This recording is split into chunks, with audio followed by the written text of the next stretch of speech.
Creepy things happen before the grave. Good night, everyone. 5 years ago, to make ends meet, I took a job as an overnight janitor at a library at a huge state university. If you're like most people, it might not even occur to you that there is a third shift janitor at a library.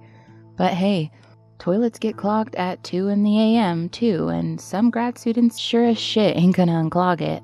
I took the job because I figured it would be easy, and because I figured most nights I could probably show up stoned, and I was right. For the first couple of weeks, not much happened at all, and that was just how I liked it. There was a night supervisor, some guy with a master's degree in library science, and a bad drinking problem who was there 5 nights a week. His name was Pete, and I started calling him Easy Pete because I thought it was pretty funny. He didn't like it much. More like Prickly Pete, I guess. He wore a lot of threadbare sweater vests and carried pins in his shirt pocket, and kept a bottle of rye in his desk in his office, and we mostly got along pretty well. There was also a revolving group of grad students who were Easy Pete's assistants, and some of them were chill, and some of them were dicks. They don't really factor into this story much. I got stoned with one of them, this chick named Allison, and she sucked me off in the second-story stacks in front of a bunch of Jane Austen novels. That doesn't have much to do with the story either, but it's a pretty nice memory. The library was old and kind of run down, and one of the things I had to do was walk up and down all the levels once every couple of hours, because I was also the night watchman. Mostly I was just supposed to make sure nobody was getting stoned or getting sucked off in front of Jane Austen novels. So every night I'm up and down, and up and down the stairs, which is okay because I'm in pretty good shape, and I don't mind stretching my legs. The stairwells aren't very well lit, and the stairs creak like I might go mad sometimes. So it got a little spooky, but I'm not one of those guys who goes around pissing his pants every time I hear something go bump. There was something about the basement, though, that did give me both the heebies and the jeebies. It was poorly lit and always much colder than the rest of the library. And I heard so many creaks and bumps down there that I just couldn't quite explain. There was also a kind of ambient tapping that I could always hear, like just beneath all the other noises. Something faint but persistent. I worked as an unlicensed nurse's aide once at a shady nursing home, and I remember an old man who was dying of pneumonia I had to take care of. This noise was like that man's cough. Weak, faint, but sure as fuck not going away. There was a night in December. I had been outside behind the library getting stoned out in a thick, heavy snowfall. It was one of those nights where the sky stays so gray that it seems just as light out at 3 in the morning as it was at 3 in the afternoon. Easy Pete and I had also sneaked a couple of belts of his rye earlier in the shift, so I was feeling pretty courageous when I went back in to do my rounds. When I got down to the basement, I decided to poke around and try to figure out where that tap was coming from. There were no messes to clean up anywhere, and the students working were both total dickheads, so I figured I'd take my time. I've never had good, echolocative abilities? I'd make a shitty bat, is what I'm trying to say. So it took me a long time, even concentrating hard and not being afraid to poke around, to figure out where the sound was coming from. There was an old wooden door to what must have been a conference room that had been turned into a storeroom. There were no sign-up sheets outside of it, and the window was covered in black poster paper. No attention had been paid to making it look nice or inviting. In fact, the room cried out, "Fuck you, keep walking, pal." I sometimes wish I had. Sometimes, I'm glad I didn't. The tap was definitely coming from the other side of the door. Only now it sounded more like, tap bzz bzz, tap bzz bzz, like fingers rapping on a window pane and then a chainsaw off in the distance. It was a sound I could almost place. Something faintly remembered. I sighed. I remember I sighed. I sighed and thought, fuck it, dude. Probably like a generator or something like that. Some mechanical shit. Just something mundane. I was already feeling disappointed when I stuck my master key in the lock and started to pop the door. My buzz was fading. It was going to be a pain in the ass getting home in the snow.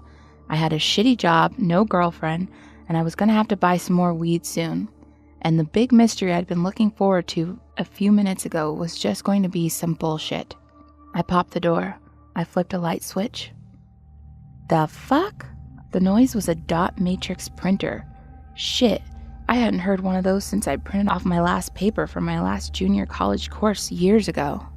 It was 2010. I was in a well-funded, if run-down library in a huge state school, and there was a dot matrix printer that apparently ran continuously in a locked room in a spooky basement. The fucking fuck? I walked over and looked at what was being printed. It was a sentence. A single sentence. 4.5 lines long. I read it and thought it was perfect. The perfect sentence. I had no context, didn't know who any of the characters mentioned were, didn't know what all the words meant, but that sentence though, almost perfect. The printer kept running. The next thing it spat out was almost exactly the same sentence, but it was a little better this time. I don't know how it got better, but it did. Almost the same sentence printed again. It was so beautiful, I cried. I stood there in the room in the basement and bawled and bawled. It was so beautiful. I've never been a reader, but I remember a line from a poem this girl from an emo band I dated years ago had read to me once by some dead German. Something about how the sublime is that which only barely disdains to annihilate us. I got it. As I read the almost perfect sentence, I got it. Page after page of the sentence, tweaked slightly each time, printed out. I wept and wept. I was breathless, waiting for the dot matrix printer to slowly print each new iteration of the almost perfect sentence. It crept along at such a tortuous pace, like a man with a broken back crawling across a floor. But I stood and waited and read and wept. I had no idea how much time had passed when I felt a hand on my shoulder.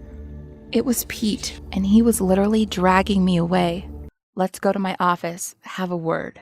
Pete told me there had been a student back in the 80s, a real wild-eyed kid with messy hair and the demeanor of a panther in a cage. He prowled the library day and night. He paced, he read, but mostly he wrote. He filled up legal pad after legal pad with his writing. People were fascinated by him. People were scared of him. Pete hadn't known him personally. He had been told all of this by the librarian who was there on the night shift before Pete. He had been told all of this because he'd stumbled on the printer too. He'd also been told this. The kid had some kind of strange sexual charisma, like some magnetic lunatic out of a Russian novel come to life. The librarian, an old maid who didn't seem like she'd had an impure thought since the Kennedy administration, had confided in Pete. Well, sometimes we would get overwhelmed. We would, go someplace and touch ourselves during work hours. The kid was a saint. He was a demon. He had sold his soul. He was a genius. He was flunking out. He was inventing a new kind of physics. He was writing the great American novel. Rumors swirled. One night, they found him dead, sitting at a desk in the basement. The night janitor had found the body at 3 a.m. No signs of foul play. No signs of drug abuse or suicide. The coroner ruled it death by natural causes. A 19-year-old kid, dead of natural causes, died while scribbling something in his pad. The pads? You guessed it. Nothing but one sentence being revised over and over. A nearly perfect sentence. A sentence so good, people who read it broke down in tears. A professor in the English department wanted to have the single sentence published somehow, somewhere. Call it a prose poem. Send it to the New Yorker, he said. The kid's family had other ideas. The family lawyers demanded in writing that all the legal pads be handed over to them immediately. As far as anyone knows, they're in a storage locker somewhere or locked in a closet at the family's summer place. It was a few months later that the dot matrix printer in the library basement started printing the sentence, over and over. Changed slightly each time, improved, beauty on beauty on beauty. No one knew what to do about it. The university chancellor was afraid of legal action from the family who, in God's name, owned the rights to it? It was an interesting question. Pete didn't know the details, but he knew that a committee had convened to discuss the issue. In the meantime, it was thought wise to move the printer into a room and lock the door. And so they had. Pete didn't know what the committee decided. Given the pace of academic committees, it's possible they're still meeting. All I know for sure, Pete said, is that your life is never going to be the same. I'm still in the same job. I'm a pretty okay night shift janitor. Easy Pete and I get along just fine these days. I let him smoke some of my weed. He lets me sip some of his rye. We take turns, exactly 1 hour per shift for each of us, basking in the maddening brilliance of the endlessly rewritten sentence. At the end of the hour, we come in and drag the other out. Otherwise, we'd never leave. We just stand there reading the sentence, waiting for the next iteration. Sometimes I have a terrible thought. I want to go somewhere public and crowded, somewhere full of oblivious people living their oblivious lives. A Pinkberry, maybe, or a big store at the mall. I want to write that sentence and watch what happens. I think shit would hit the fan. Now that I have that urge, I feel like I've also become sublime. The sublime is that which serenely disdains to destroy you.